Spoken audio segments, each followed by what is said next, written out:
It's a very individual consideration. I think picking the right legal practitioner or lawyer is a very important task, and I think you need to be convinced that this person actually cares about what you are trying to achieve and what is important to you. So I would want to know, even if I was on the other side of the table, whether we share common values, whether ethical values that I deem to be important are also important to you. That could mean honesty, it could mean integrity, it could mean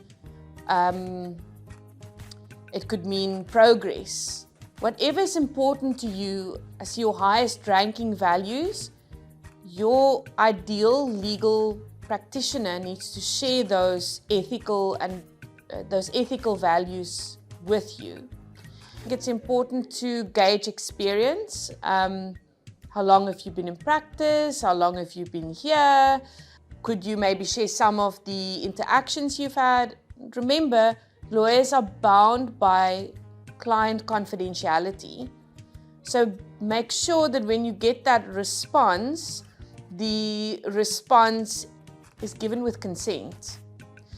Because that could also be indicative if you ask the question and, we want to blow our own horn, so to speak, that we start name dropping, but we may not have the permission to do so. So make sure if you ask the question, if you get a lot of names, that you ask the follow-up question as to whether or not there was permission to actually talk about that.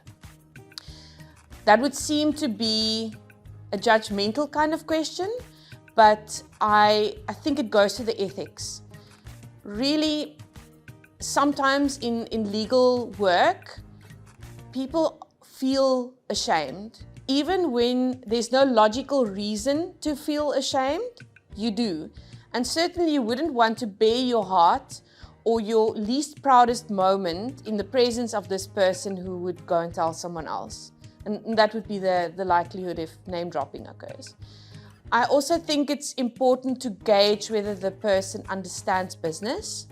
We've got many really fantastic lawyers that do fantastic things in different areas of law, but I do think it's a very special skill to understand the hardships of entrepreneurship, the things that you would need to overcome, and your industry could be extremely volatile or could be extremely difficult to work in, and you would need someone that can relate to that, someone who can ask the right questions. So that's a difficult one to gauge, and that one you'll have to base on trust. But I think if the ethics align, if we make sure that we're in a safe space, because that's what the confidentiality is about, and if we make sure that this person, we feel that they really get us and they get our vision, they get our business, and they've asked some practical questions, then you could be in the right space. You need to,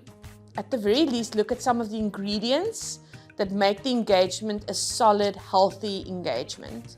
And that would be shared values, making sure that it's a safe space. Confidentiality must be key, regardless of anyone's agenda. You need someone who gets you, who speaks your language, and who can feel what you are trying to do. And if you are not convinced of that, you need to keep looking.